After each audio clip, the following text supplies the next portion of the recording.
when it comes to, I guess, the people I would identify as being on my side, or I'm on a side, meaning more traditional, conservative values, even Christian values, okay, anti-woke stuff, everything like that.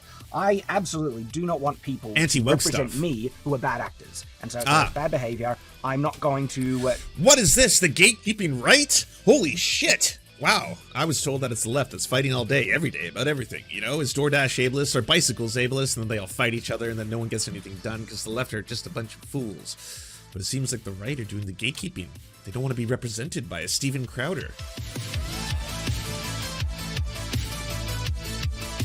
All right, we've been listening to the Steven Crowder saga from the voice of the person who was accusing Steven Crowder of very inappropriate behavior when he was his employee, Jared. We've heard from Steven Crowder himself through proxy, Avatar, through his other employee who he decided that he didn't want to actually have to address any of his own, foibles himself. He's not known for his bravery. So Cold Feet Crowder got cold feet on discussing his own exposure to his employees and potential lawsuits and ramifications from it. So that's as far as Crowder's taken it, and so I don't think we're going to get anything out of Crowder. He does very short shows now. They're under an hour. He does like a 45-minute show, just like the 3 segments he needs, but bam, bam, and it just gets off. No questions, no super chats, no nothing.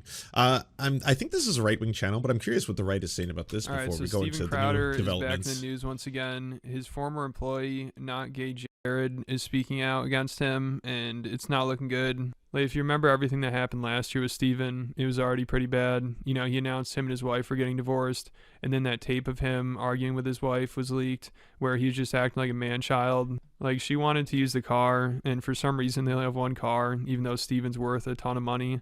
And he wouldn't let her use it because he'd feel too boxed in. So he told his pregnant wife to take an Uber. Right? It's not about Steven. Get an Uber. Okay, Steven, I can't. Feeling some constraints?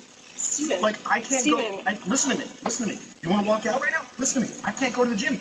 I can't go to my parents. I can't call my friends. I can't be home. You're going to take the car and leave me here. Hillary, just think of how boxed in you've made me. What do you need me to pick up? I'll get it. I'll be back when I'm back. Also, I can't go see my parents. I can't do anything. I'm stuck here in my mansion. Do you know what it's like to be stuck in a mansion? Look at the pool over there. I don't even know if I'll be able to swim. There's a hot tub built into it as well. And you also could just go take an Uber. You're rich as fuck. You can have a private chauffeur. You're that level of money, You most likely could hire little private helicopter rides around town.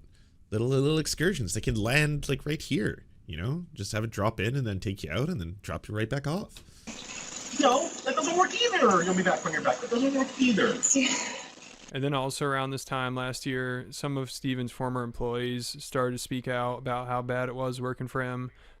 That's true. If you took an Uber, you might have to hang out with regular people, the poorsies. You might have to interact with someone. They might not be white. That's true. You do run that risk. That's something that could happen, and you might have to have a conversation or maybe even say a few words. You have to say, "I'm Steven," and that might be too much. Former co-host Dave Landau, who had left the show, I think, right before all this stuff happened with Steven and his wife. But it sounds like he had a pretty bad experience working for Steven, and he talked about it on a podcast afterwards. And he said once he told him he was quitting, Steven just flipped out at him. Do you still want to be on Louder with Crowder? And I said, not at the moment. And he starts going off on me. And now there's a ton of people in my apartment who can hear it. Wait, he's literally raising his voice? He's screaming at me. Okay, so literally raising his voice, not just being stern, like to the point where it's audible. It's audible, yeah. Yes, okay. Yeah, it's started stern, but then it got into telling me that he owns me. And also some... So classic Steven, though. Hey, watch it. I own you, Dave. Anonymous employees spoke out and said it was a toxic workplace, and Steven was always really angry. And they also claimed he would expose himself to people that work there. And one time he teabagged and knocked gay Jared's shoulder while he was sleeping. And also during all this, Owen Benjamin, who used to be friends with Steven and they've worked together, he said Steven was always trying to get him to wear degrading and sexual outfits that he was uncomfortable with. But he said he'd go along with it for the bit, and he initially thought they were owning the left by dressing like degenerates. But then he said over time, he realized more and more that they weren't owning anybody, and he just kept being asked to wear weird shit. And he said the only thing Steven is owning is a bunch of dresses and a broken home. Changed my mind. And then also on Louder with Crowder, I believe like right before all this stuff came out, they hired Brian Callen to replace Dave Landau. And within one of the first few months of him working there, Crowder had him in a cow costume getting spanked by a cowboy. And at the time I made a I mean, what can I say? Owning the libs is hard. It's tough work these days, you know? You got to get creative with it. There's only so many ways that have been done already, and you got to think outside the box, you know? Sometimes you just got to get one of your coworkers, an employee, someone you pay and their job. And again, sometimes their healthcare depends on whether or not they're working for you and whether or not they can support their family. Get them to dress up as a giant man cow so that you can dress up as a cowboy and assless chaps and whip them to, again, own the libs. Really owning the libs with that one. video about this and how I thought Steven is humiliating Brian Callen now.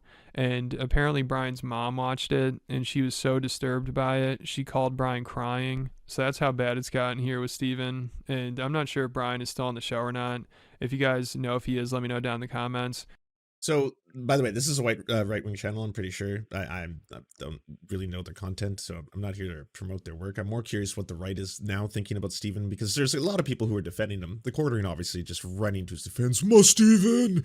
And almost facing litigation himself. At least there's the threat of litigation if he doesn't stop implying that maybe Jared, aka not gay Jared, was in some way trying to have sex with Steven Crowder's wife. That's why they are apparently in communication with each other, which is, part of the implication, I think, in the way the quartering has been reporting on this whole story.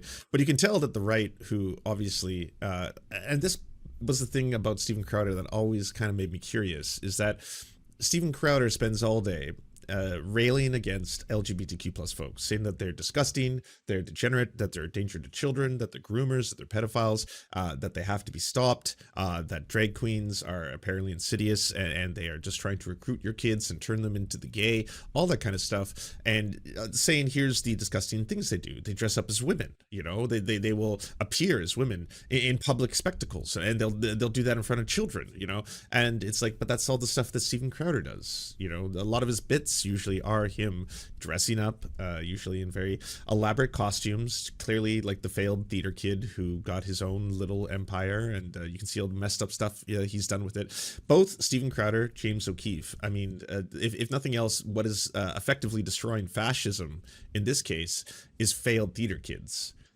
Just like those big dreams, they wanted to be stars, and they just couldn't make it. They couldn't cut it in the industry. They couldn't make their dreams happen. But then they became famous in another way, and now they're trying to turn their old dreams into new dreams. That's why you get people like James O'Keefe trying to play Coachella.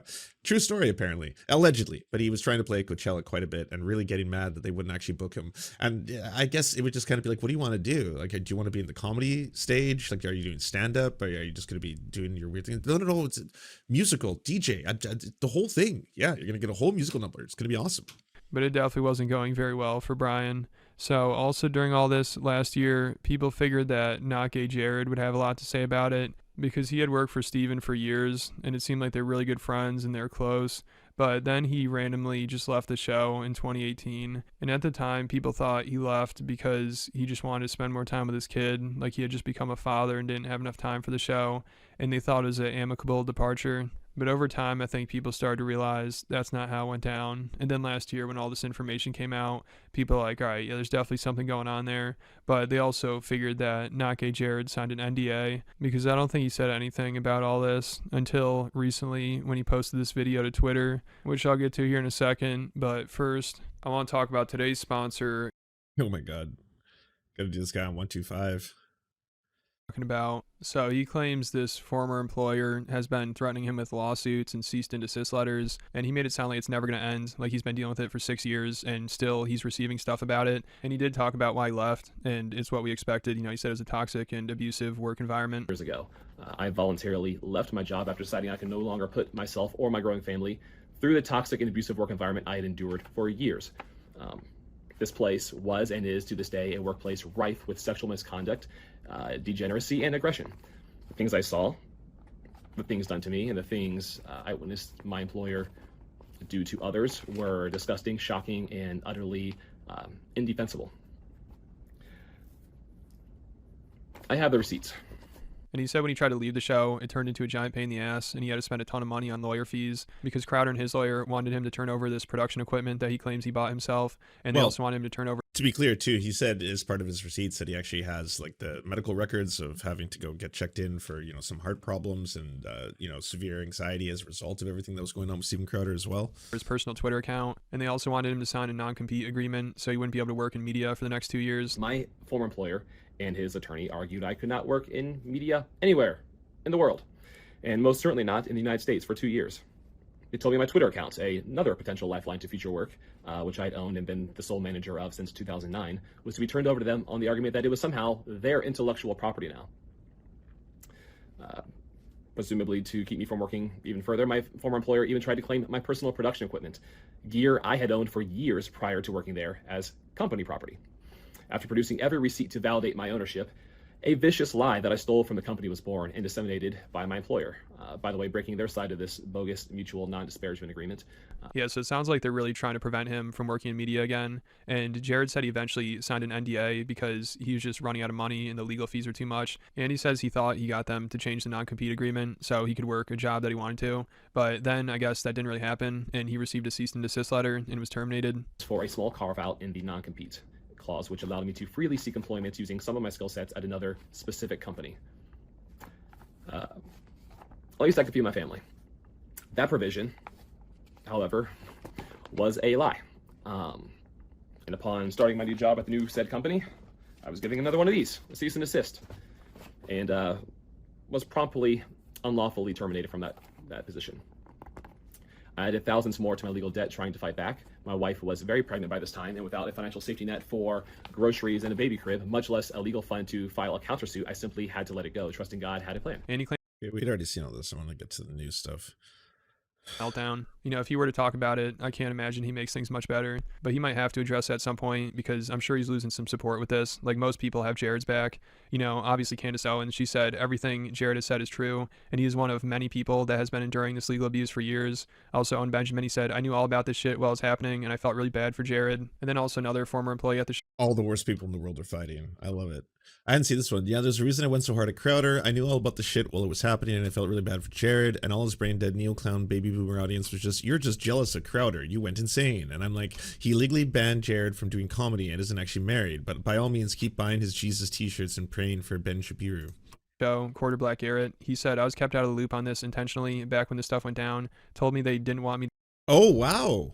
Quarter Black Garrett is speaking out against this. Ah, interesting. While still using the weird-ass nickname that Steven Crowder gives each one of his employees. I was kept out of the loop from this intentionally back when the stuff went down. Told me they didn't want to get hurt. I want to know the truth. Yeah, we all want to know the truth. Get hurt. I want to know the truth. And, you know, there always are two sides to a story. So maybe Steven or his producer have some evidence or could refute what Jared has to say.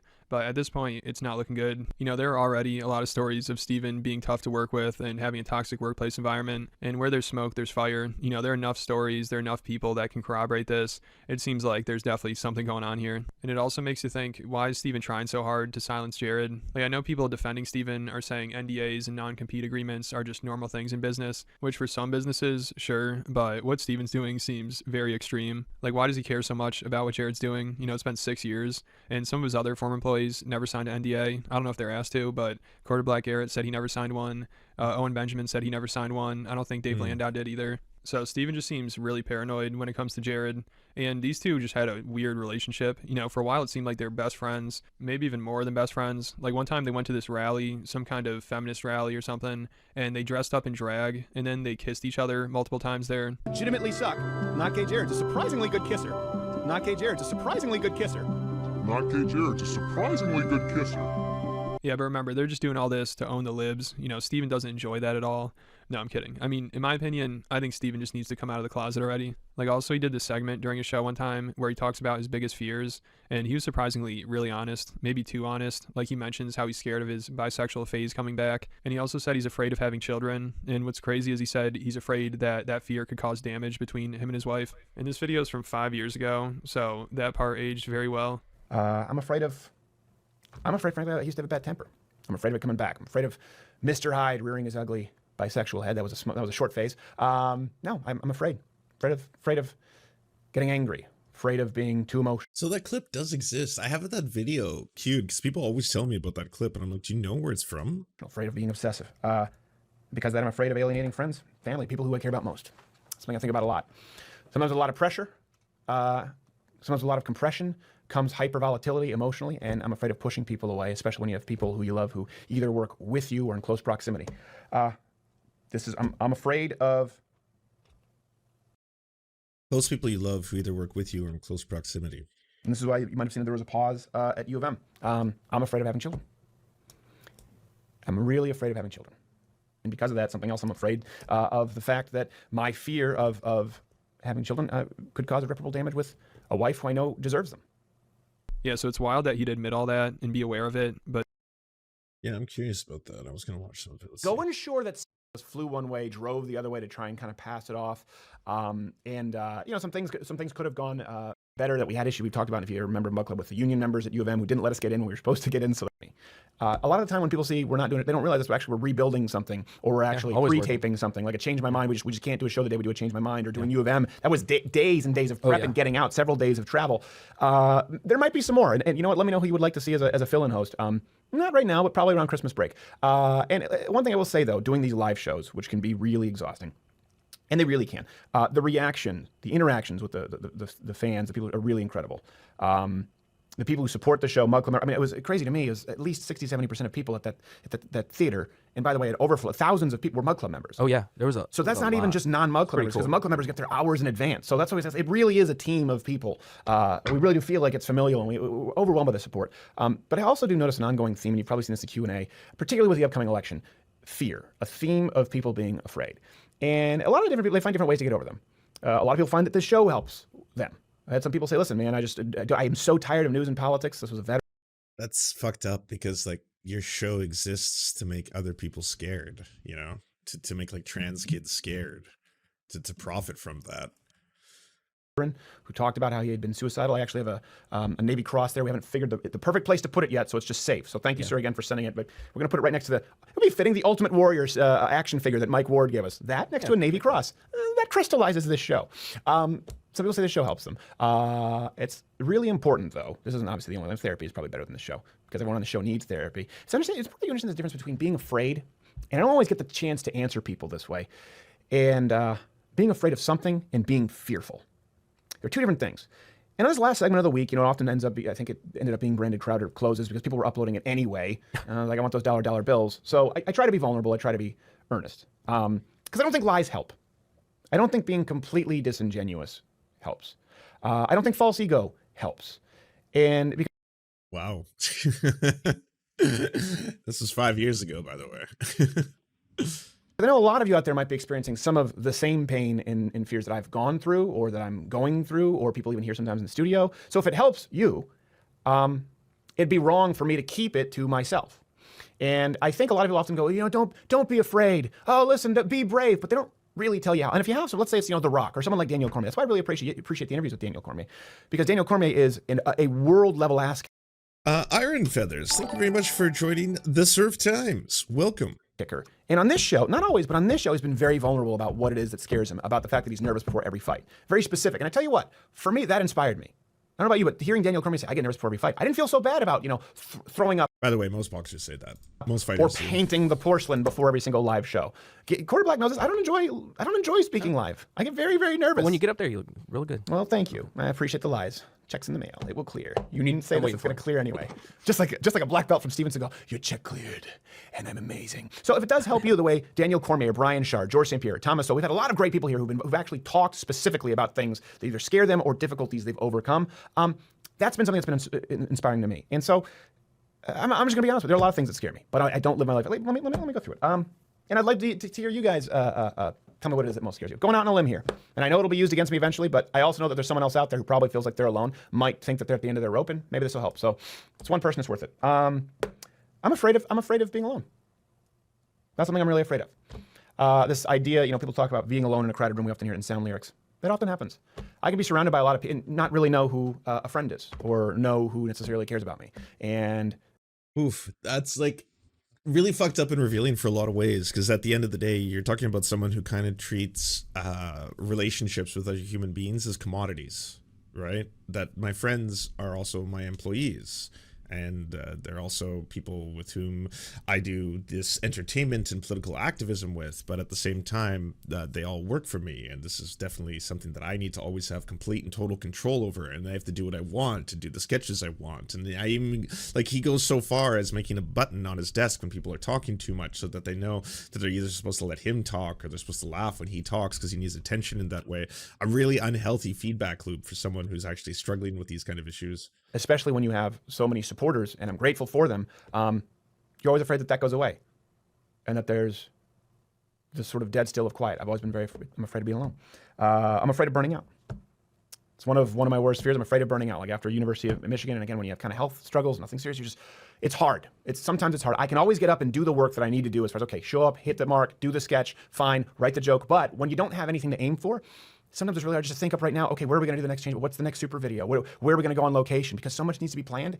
And it's just like, a lion tamer. It's the different legs of the stool that keeps the lion completely confused. That's the only reason that this circus clown is not getting eaten. I get overwhelmed sometimes. I'm afraid of burning out. I am afraid of not being deserving of this platform. Frankly, I'm afraid of that. Something I've always been afraid of. I see the faces. I see people who come up when they tell me their personal stories and how much this program means to them. I really am grateful, but I think I often feel undeserving. I work really hard. Again, I try to be honest with people. I probably work harder than anyone I know, and that's kind of a reputation in the industry if you ask other people. I'm a Clydesdale, not a show horse, clearly, not an Arabian prancer, dancer, whatever it is. All you equestrians, I don't care. Go do your dressage. But I'm afraid, I often feel undeserving of the platform. I'm afraid of mistakes that I've made which have harmed others, and I don't necessarily know what they are. Sometimes when you're in a leadership position, this keeps me up at night. I'm afraid that I've made mistakes that have caused ripple effects.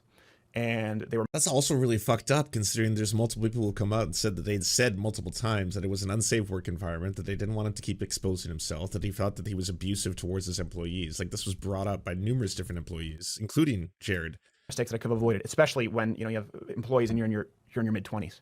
You make mistakes. Mistakes are okay, but I have trouble sleeping sometimes when I think about, oh, I could have done this better. I could have done that better. That's something that bothers me a lot. I'm afraid of the Brazilian wandering spider. That goes without saying. I'm afraid of not knowing when I've done the right thing. That's something that's hard. Afraid of the mistakes, and sometimes not knowing if you've made a mistake or done the right thing, because sometimes you make a decision that you have to make for someone else in the team or someone else in your life that negatively affects one other person. Sometimes it's just like we don't have that much room in the lifeboats. Sometimes you have to make hard decisions, and sometimes you think you have to make hard decisions, and it's just wrong. I'm afraid of that. I'm afraid, frankly, I used to have a bad temper. I'm afraid of it coming back. I'm afraid of Mr. Hyde rearing his ugly bisexual head. That was a short phase. No, I'm afraid of.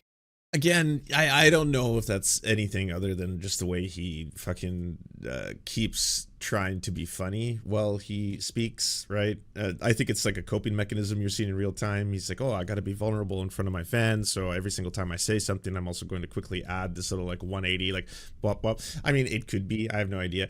Honestly, someone's sexuality is entirely on them to tell everyone else, right? You can certainly speculate if someone is using a position of power like Steven Crowder is to abuse his own staff, especially if his staff happen to be fellow men who have now, numerous different staff members have said that he's made them extremely uncomfortable, and so far as, constantly exposing himself or making them dress up and, sexually provocative clothing, and there's that other co-host, the ex-Mad TV comedian, who, like, what happened there? Like, that kind of seems like a big question mark as of right now. The one who was in the cow costume that Steven Crowder had to go into ashless chaps and whip, again, to own the libs in a weird way, Afraid of getting angry, afraid of being too emotional, afraid of being obsessive.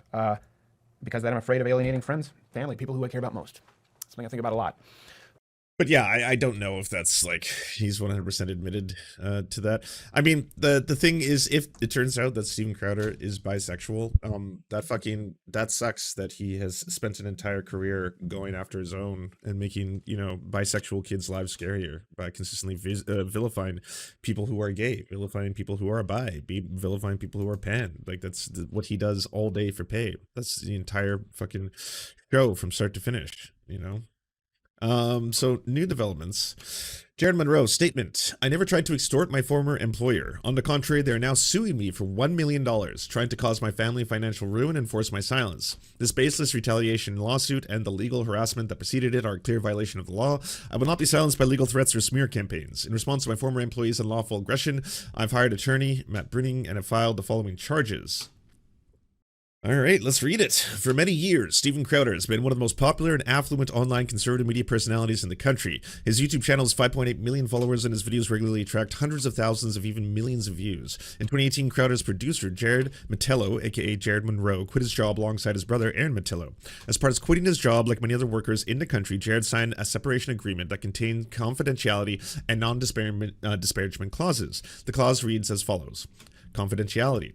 As part of this agreement, an additional material inducement to the parties to enter this agreement, employer and employee agree to the existence and terms of the agreement, confidential, and do not disclose its provisions to anyone except immediate family members, tax advisors, legal counsel, or as required by law.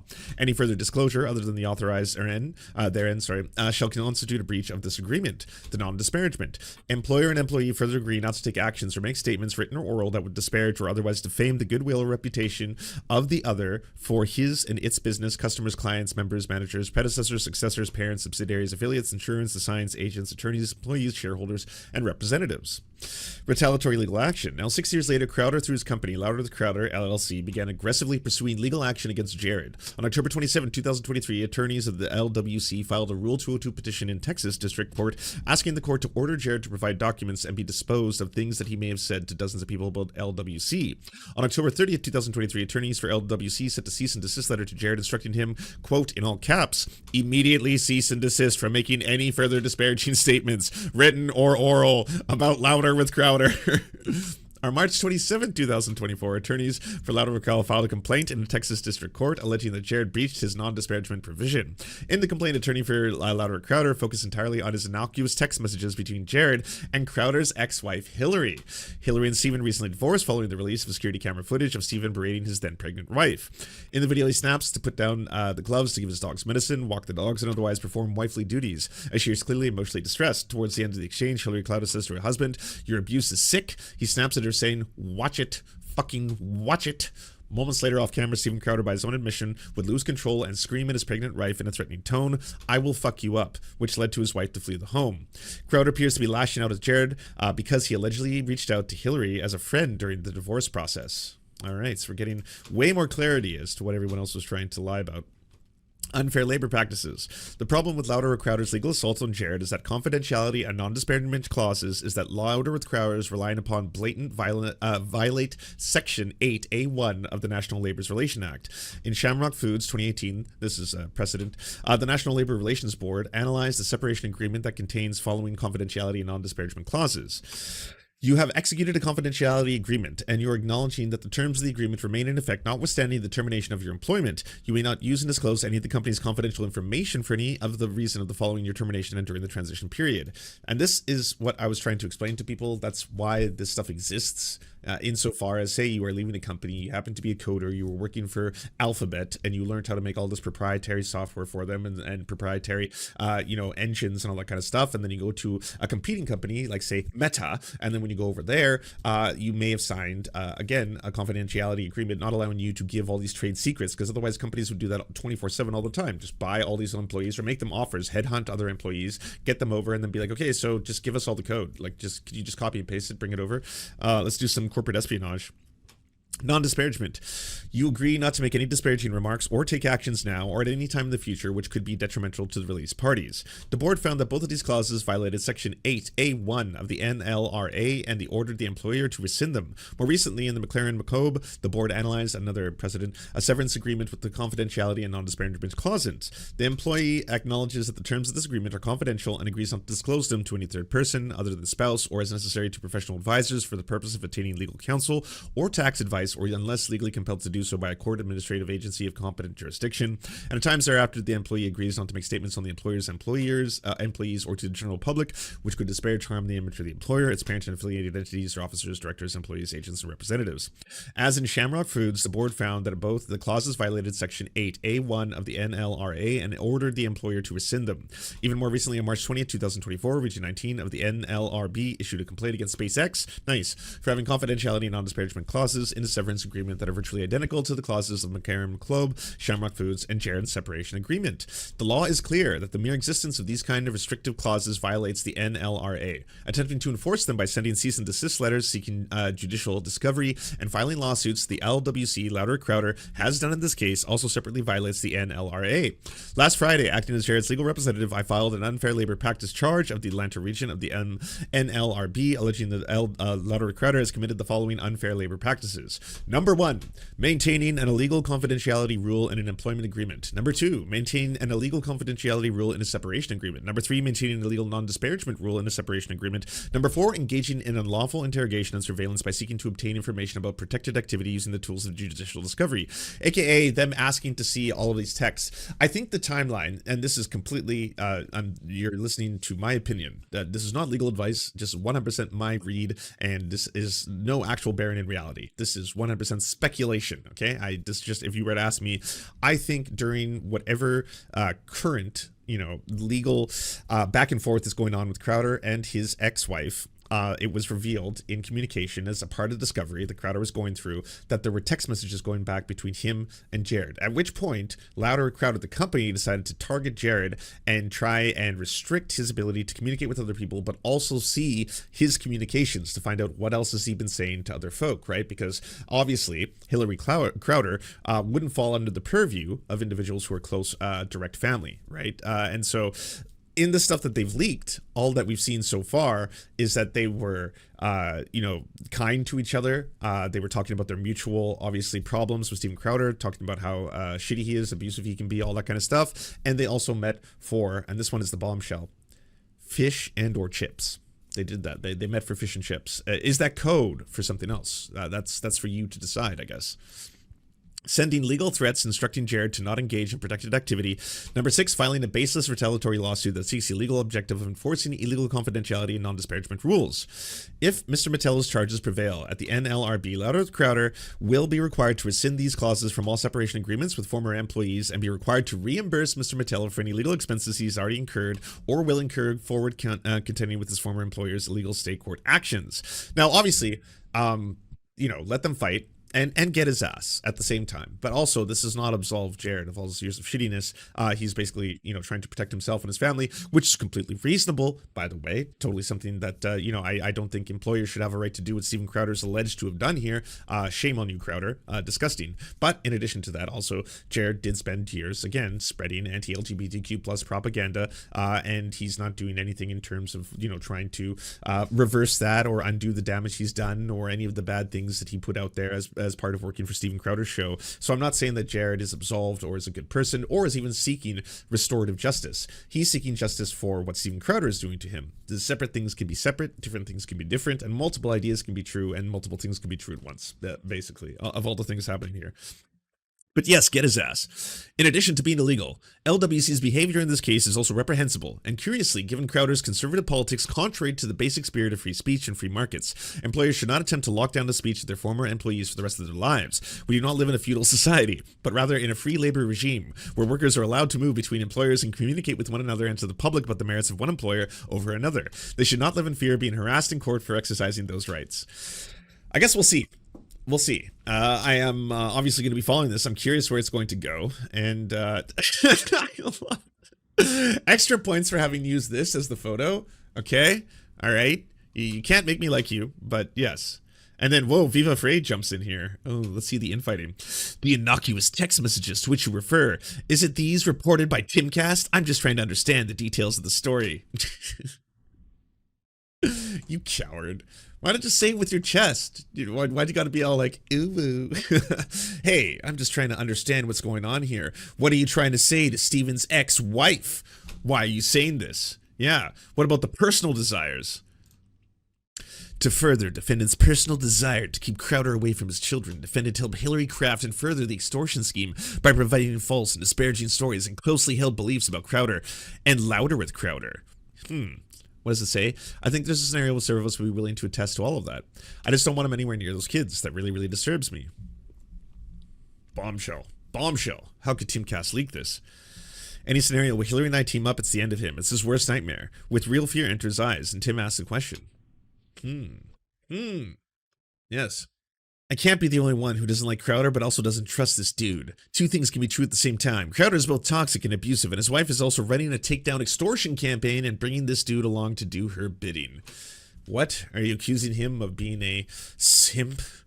Yes, doing whatever a woman wants. Yes, simply for favor, or in this case, cash. Again, for that conspiracy theory to work, it's pretty elaborate, insofar as that Steven Crowder is eventually going to ideally lose a case against his ex-wife and going to have to pay his ex-wife an exorbitant amount of money, and then at that point, some of that money is going to get transferred somehow to Jared, so Jared can win in his defense against Steven Crowder's lawsuit against him. I mean, I would assume that everyone who's working together when they have a common enemy, that's the kind of things they may say to each other, right? Like if it's like, hey, by the way, Steven Crowder is legally going after, or he's in a legal battle with his ex-wife, and then he's also in a legal battle with me, and then I also have his ex-wife's content. Why don't we reach out to each other, see if we can help one another out? Doesn't need a conspiracy theory for that to have been the case. You know, you don't need to jump in there and try to get the extortion going. Is that it? Still let it ruin his life. I mean, this guy is just a mess. He has some serious problems he needs to work out, but I doubt that'll ever happen. And I guess we'll just have to wait and see if he responds to what Jared had to say. And if he does, I'm sure I'll cover it. So make sure you guys subscribe. And if you guys want to support Jared, he set up a GoFundMe to help pay for his legal fees. If you're interested, it's at freejaredmonroe.com. And also, if you're interested in any more content from me, make sure to check out my Patreon account. I just posted a new video on there about Candace Owens beefing with this rabbi who is completely out of his mind. I mean, he's just embarrassing himself on Twitter, and the whole thing is just wild. So if you want to hear about that, make sure to check it out. I'll put a link in the description. Yeah, I'm not here to support this right-wing channel. I'm just curious. It was neat to learn some of the new receipts. There's some more details. Oh my God. Welcome back to The Watch, and I want to give my thoughts on the recent drama that is exploding a bit between former employee of Louder with Crowder, Jared Monroe, I believe, who was once known as Not Gay Jared. I actually believe stuff like this is important to cover. This is why I covered the recent Matt Walsh stuff, Daily Wire, and then the Steven Crowder Daily Wire stuff before that, because when it comes to, I guess, the people I would identify as being on my side, or I'm on a side, meaning more traditional, conservative values, even Christian values, okay, anti-woke stuff and everything like that. I absolutely do not want people to represent me who are bad actors. And so if there's bad behavior, I'm not going to... What is this? The gatekeeping right? Holy shit! Wow, I was told that it's the left that's fighting all day, every day, about everything. You know, is DoorDash ableist or bicycles ableist? And then they all fight each other and then no one gets anything done because the left are just a bunch of fools. But it seems like the right are doing the gatekeeping. They don't want to be represented by a Steven Crowder. Support them or even silence any criticism just because... Is it because he could be the most dreaded thing of all? You know exactly what I'm talking about. The gay. Yeah. Is that it? They're on my side. I hold my side to a high standard, you could say. Now, I also try to approach it as evenly handed as I can. I don't change my opinions based on past loyalties or anything like that. I understand when friendship comes into the mix of things, you might withhold reaching more categorical judgments and stuff, but like when Steven Crowder had the issue with the Daily Wire, I kind of held them in equal regard, and I sided with the side that I believed had most merit, and in that case, yeah, it was Steven Crowder. I think the Daily Wire contract... Wait, what? Okay. So you just believe the lies of society then? It kind of sounds like it just, whatever Steven Crowder puts out there. Steven Crowder did this whole, like, it's me versus big tech, and then he started calling big tech big con, because he was like, big con's out to get me, and then everyone was like, wait, what? Oh, so it turns out Steven Crowder was offered an incredibly lucrative offer from the Daily Wire, $50 million over the course of 4 years to produce his internet show, which again is obscene amount of cash to produce an internet show by a very mediocre comedian like Steven Crowder. But nonetheless, he rejected the offer because he says it was similar to a slave contract, because he may lose out on some of the money if his videos got demonetized as a result of his content. Not that they were going to control his content. He was allowed to have his, like, you know, transphobic N-word show. That was exactly what they were completely fine with. But they were worried that if he got demonetized for whatever reason, you know, N-words or being transphobic, all that kind of stuff, then he would have to, again, put that in the contract that it's going to have to be a recoupable cost. The kind of things you would expect to see for a contract worth $50 fucking million, right? But then Steven Crowder was secretly recording them. He like released all these tapes on them, again, against against their will or knowledge, and then started acting as if he was like really doing a gotcha, when the whole thing really just felt like some bizarre attack. And beautiful, by the way. Please, we need more scumbags like Steven Crowder. I want people on the right to be backstabbing each other. I want him to be doing ridiculous shit for clicks and ratings. It's absolutely awesome to me. So please keep going. Yes.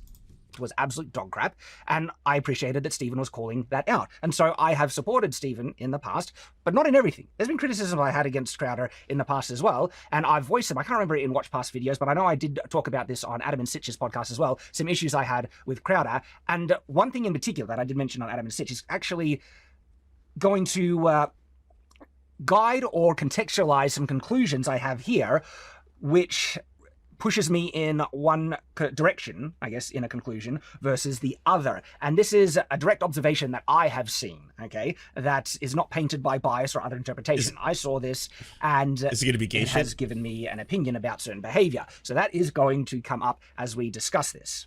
So Steven Crowder... I do not have an hour for you to do this long preamble. Of him actually breaking the NDA. It could be that. Okay, so Crowder actually won the deposition.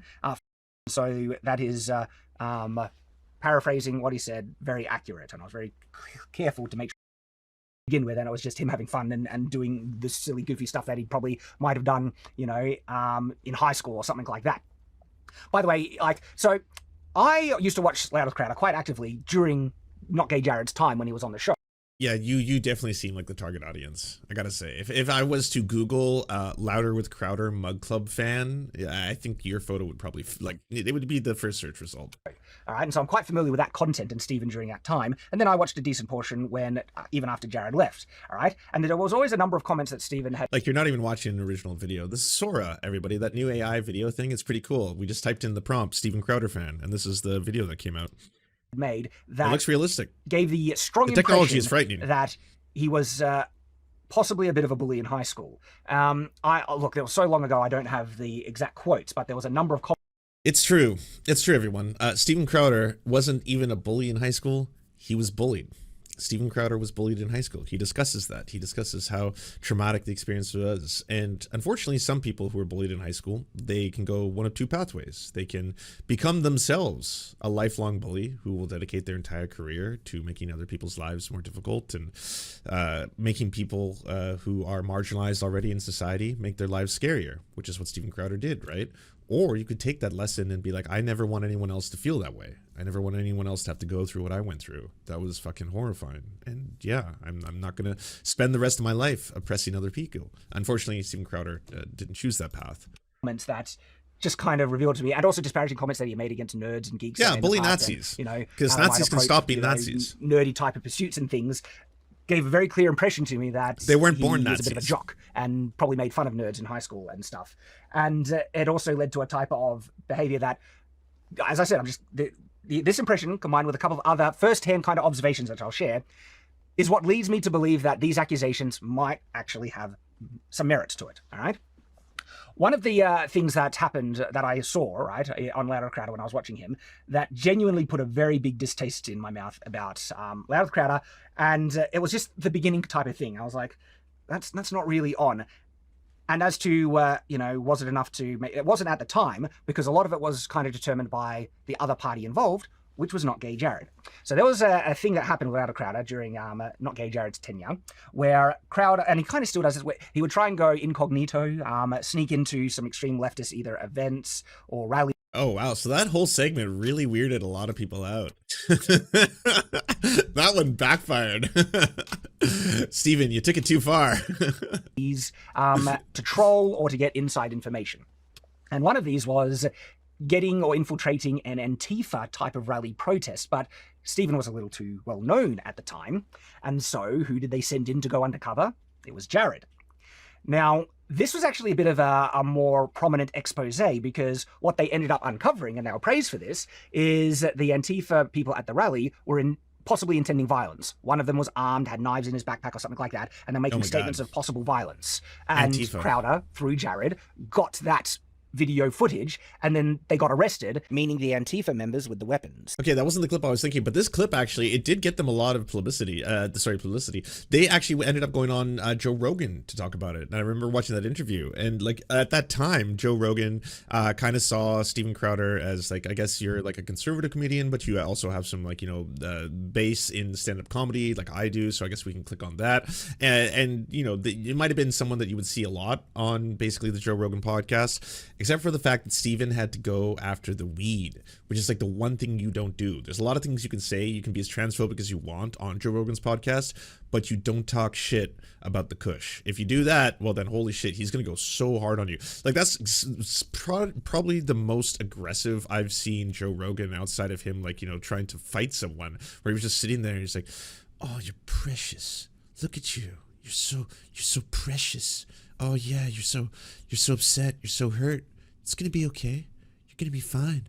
I was like, oh, so this is what Joe Rogan's like when he's about to fight someone or bully them. You know, he's just like really trying to humiliate them. You're witnessing the male humiliation ritual right now. He's like, yeah, I'm gonna cuck you right before me. And if you don't take it on my show, well then yeah, we can go fight outside, kind of shit. And I was like, damn. So you didn't really see Steven Crowder appear after that. I haven't seen a Steven Crowder Joe Rogan appearance since. I don't know if Steven was very upset. I don't know if he like freaked out and started talking to his dad. It's like, I can't believe he did that. How can he say that? And they were praised for potentially stopping a violent altercation. Here's the thing, though. When they revealed that happening, they were praising Jared, clapping him and stuff, and they shared some background or, behind-the-scenes information. And what had happened is Jared infiltrated, was talking to them, and it was revealed they had weapons and they might be pursuing violence. And then Jared wanted out. He was not on board with this. He got worried and afraid that this could get violent. He is in the lion's den, and he wanted to get out. And they kind of tried to play this off at the time, which is why I also played it off a bit as well, because it seemed like Jared was on board. But there was this moment, a bit of behind-the-scenes footage that they shared of Jared and Steven arguing, and Jared saying, I did not sign up for this, that he wanted out. He did not want to do it. And Steven very forcefully saying, no, you're doing it, you're going out there, essentially this is what you're signing up for, very forcefully, verbally forcing someone to do something that was not only dangerous, they were very uncomfortable in doing it, they didn't want to do. And I felt that was crossing a big line. It's like, dude, no, you shouldn't have done that. But then it seemed like Jared kind of was more accepting, and they were playing it off that he was happy that he did it after the fact.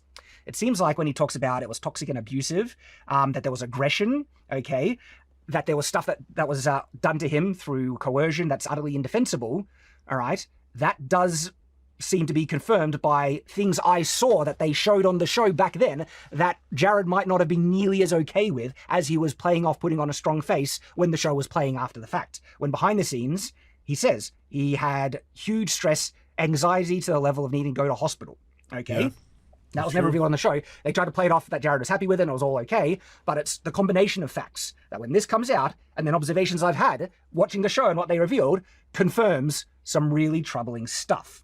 And so I feel it's pretty much confirmed that Steven, as an employer, would verbally, almost to an aggressive level, force his employees to do things that they were uncomfortable with, even potentially dangerous stuff.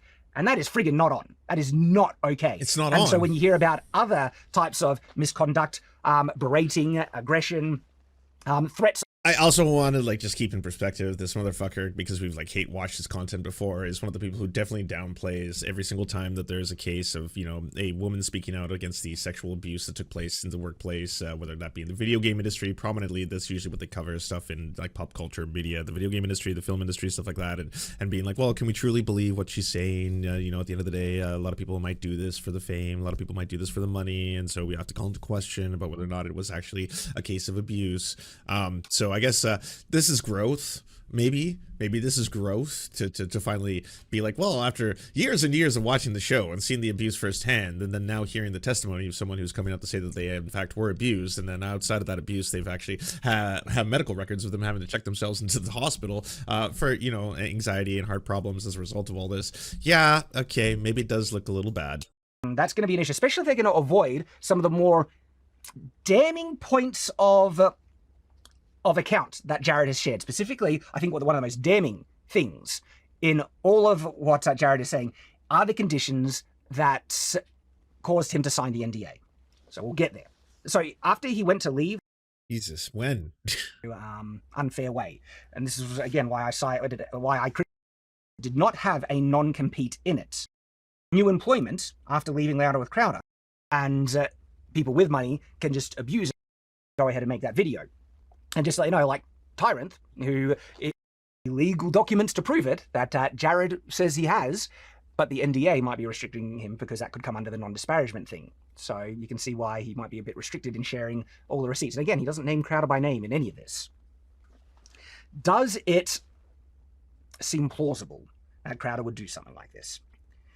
Okay, so again, I've watched a lot of his content, which has given me, I would say, I don't know him personally, and clearly there was stuff. No, but you are a Crowder expert, clearly. Super fan, if you will. All right. Behind the scenes, the way he's behaved, everything that I have not known. So I can't really claim how well I know him, but there has been things that he has mentioned and commented on that do actually possibly lead to that behavior being possible. So Stephen has shared comments or painted, a picture through multiple kind of discussions about capitalism, stuff like that, how employees should be grateful for being given employment, that there is a type of gratitude or loyalty deserved to the employee. I can't remember exact quotes, so this is all trying to go off memory stuff, and it's the one of the many surviving impressions I have from him over watching hours upon hours of his content. And that type of attitude does actually seem to be present, that, there needs to be loyalty, that people should be grateful for him offering jobs and all that stuff. And his that penis? He works a lot and sacrifices, and therefore he expects employees to sacrifice. And then there are other things that I can point to more specifically of him being very demanding as an employee, even to an unreasonable, abusive level, right? That can, go in line with the type of person who could be very bitter about someone leaving employment. Nice. Validity, is it with a direct competitor that would have good, recommendation or something like that, and the NDA, and let it stop, and he doesn't go back, and threatening to sue if it's not handed over, even if they're in the wrong to demand it. I have, which lend me to thinking there is some validity to it. That's not to say that I couldn't be disproven wrong if there's evidence that these scum speak right there. That's dodging the actual accusations that look to have merit, that cast a very negative light on Crowder, that needs to be addressed. If they just try and avoid it and not address the real problems that are being raised here, it's going to look really bad on Crowder. Like they're just trying to dodge it disingenuously, dishonestly avoid the bad behavior that they did do because they might not be able to defend it. That's what it would look like if they don't address what really happened, okay? And so a lot... Well, if I put 90 minutes of video done parsing this, yeah, I know. You could probably save about half an hour if you didn't have to completely recalibrate every couple minutes to be able to let your audience know. And just so you know, by the way, I'm trying to be fair and or balanced, and I don't necessarily have a vendetta against Steven Crowder. And please, if you are both a fan of mine and Steven Crowder's, don't come after me, all right? I just want to say that on the merits of what I've seen and all my hours of watching Steven Crowder as a super fan, this does look a little bad, little shady. Is going to be writing on their response, the NDA. If it was not cleared or made very explicit, but if there's no legal documentation that he had signed, okay, dates might be important here then, because it depends when the claim was that he stole equipment. If it was before or after he says he's got bad behavior and actual evil, and then they're willing to cop the legal ramifications to expose that. That is actually honorable and moral, and I respect that, and I give credit to someone doing it, right? If anyone tries to claim that the moral thing is obeying the NDA, all right, no, that's the legal thing. And sometimes the legal system can protect very immoral, evil people. And I would... All right, so we're getting to the straight up anarchy arc now, I guess, supposedly. Like, fuck the law, bro. Rather see the truth be revealed, and...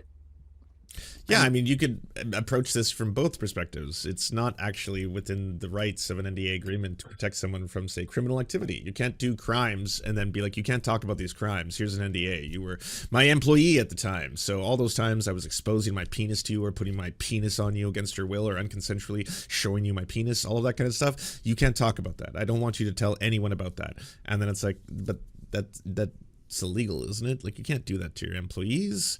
You can't try to get me to not tell other people about you doing that through this contract. This is supposed to protect trade secrets and such.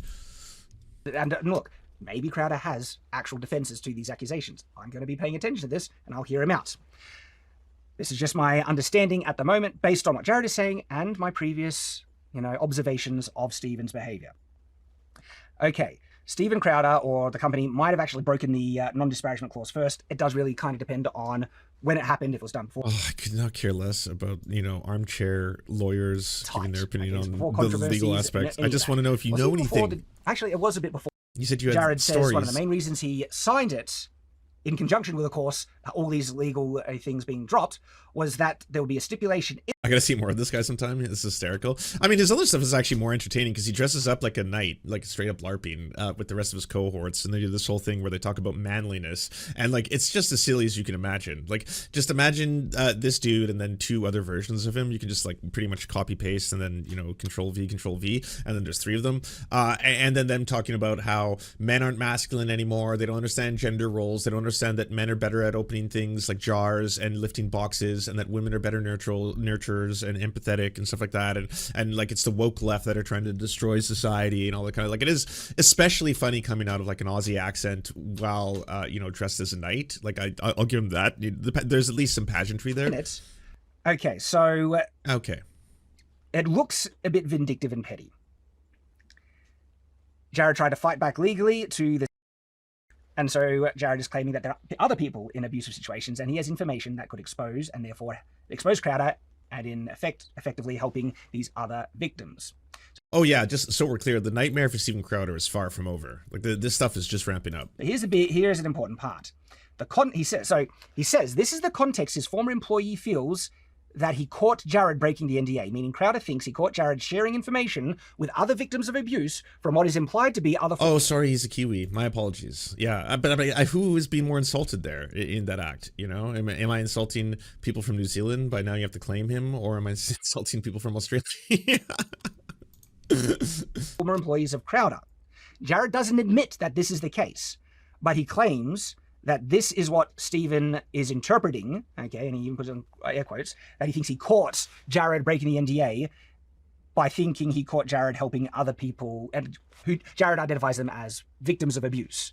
And he doesn't, it's implied other employees of the same employer he's talking about. Nobody wants him, yeah, I assume so. And the 202, which is meant to force Jared to divulge... Like, I saw people in chat earlier saying Stephen Crowder should go back to Canada, and I was like, no, he should not. He's yours now. Is meant to discover. Enjoy him, America. Bear in mind, you gave him everything. Might have actually broken the NDA. Only you can take it all away. I'm saying this from a pretty, safe position, not facing the legal hell that it seems to be Jared is going under. And so I say this with a bit of, one-sided ignorance, you could say, is that... Nah, no refunds. I think it would be more moral to break the NDA and expose true, vile, bad behavior, especially this actual abuse, than it would be to obey the NDA. And so if he is exposing actual, true evil, I would say go ahead, break the NDA. But then again, who am I to say that? Because I'm not the one who has to live with the consequences, and there are real-world consequences that would come with doing that, okay? I don't know what it could lead to, like massive amounts of fines, information to other victims. No, he doesn't say that. All right. Even though there could be an interpretation that, this was an admission, I don't think so. But you don't need, like truth on your side to sue someone. You can just throw an accusation out. This was almost an hour about loud of the crowd of some of the most ridiculous, legal speculation mixed in with just the continuous having to reset and reaffirm to your audience. By the way, just so you all know, I'm not here to attack specifically Stephen Crowder or other right wingers. This is not about that. Okay, this is getting to the truth of the matter. I think it's important to talk about. As someone on the right, I care a lot about gatekeeping this entire community and making sure that everyone who represents us on the world stage, you don't often hear that coming from right wingers. There's not that same sense of kind of the gatekeeping left, where there's content creators who will sometimes be like, I am the one true leftist and other leftists don't represent us, and this one individual is simply bad, and if you watch them, you're a bad person too. How dare you watch that content creator? Crowder, why isn't he coming forward? Creator and stuff X. Like that, right? And just because that might have been a valid thing to say, it wasn't a valid defense of... None of you are watching Creator X, by the way. I hope not. I hope I've taught you better, all right? The Daily Wire contract. It was just an attempt to discredit Stephen and not discredit the argument that he had, all right? And it might still... and even if Stephen gets fully discredited, I'm still on his side when it comes to that contract. That contract was dog crap. And it's not even good enough to wipe my ass, that Daily Wire contract. If you want to see the details, watch my videos on it. They're here on Night's Watch. Okay, so he says he is not afraid of the truth. When the truth is out, it seems like he feels that it will vindicate him. And that's a strong position to be in. It's like, just let the truth come out, all right? He wants his former employee to release him from the NDA and give him the same free speech they advocate for. Again, I'm not sold that this is a free speech issue per se.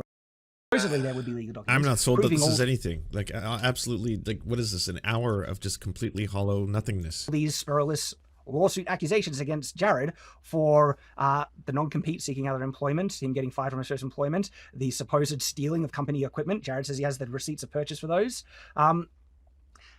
And what was the other one? There was another legal kind of. Nah, it's okay. I think we've learned enough. Steven Crowder, again, his troubles are only just beginning. I think we're about to begin. Like, we're on road for a absolutely stunning and beautiful arc of just right-wing meltdowns and fighting and infighting.